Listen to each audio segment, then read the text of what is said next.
ओम शांति। अव्यक्त मुरली का सार 7 दिसंबर 2025। मुरली का टाइटल संपूर्ण पवित्रता द्वारा रूहानी रॉयल्टी और पर्सनालिटी का अनुभव करते अपने मास्टर ज्ञान सूर्य स्वरूप को इमर्ज करो। बाप दादा ने कहा, आप ब्राह्मण आत्माओं की प्योरिटी का प्रभाव अनादि काल से ही प्रसिद्ध है।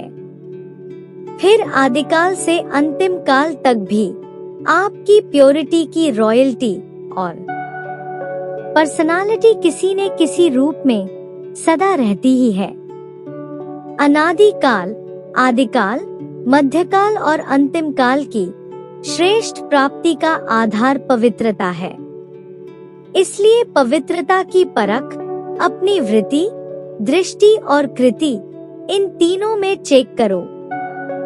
आगे बाबा ने विस्तार से समझाते हुए कहा, संपूर्ण पवित्रता की वृत्ति अर्थात हर आत्मा के प्रति शुभ भावना, शुभ कामना। दूसरा पवित्र दृष्टि अर्थात हर एक को आत्मा रूप में देखना, आत्मिक स्मृति से ही बोलना और चलना। और फिर तीसरा कृति अर्थात कर्म में सुख लेना, सुख देना। आगे बाबा ने कहा, अगर कोई दुख देता है, इंसल्ट करता है, तो मन में कोई फीलिंग नहीं आनी चाहिए। उस समय अपनी रॉयल्टी और पर्सनालिटी को सामने लाओ।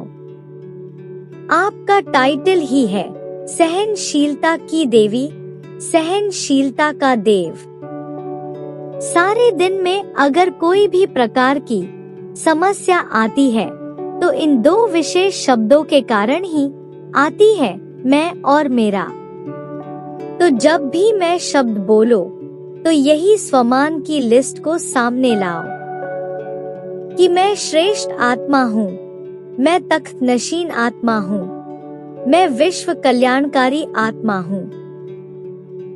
और हद का मेरा मेरा के सारे विस्तार को समेटने के लिए मेरा बाबा याद रखो।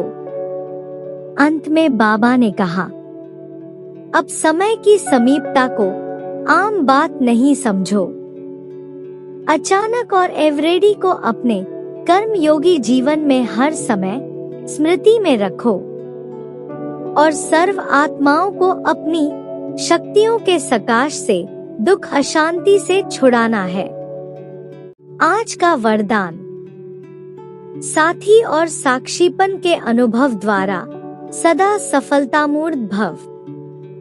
स्पष्टीकरण है, जो बच्चे सदा बाप के साथ रहते हैं वह साक्षी स्वतः बन जाते हैं, क्योंकि बाप स्वयं साक्षी होकर पाठ बजाते हैं तो उनके साथ रहने वाले भी साक्षी होकर पाठ बजाएंगे। और जिनका साथी स्वयं सर्वशक्तिमान बाप है वे सफलता मूर्त भी स्वतः बन ही जाते हैं। भक्ति मार्ग में तो पुकारते हैं कि थोड़े समय के साथ का अनुभव करा दो, झलक दिखा दो, लेकिन आप सर्व संबंधों से साथी हो गए तो इसी खुशी और नशे में रहो कि पाना था सो पा लिया।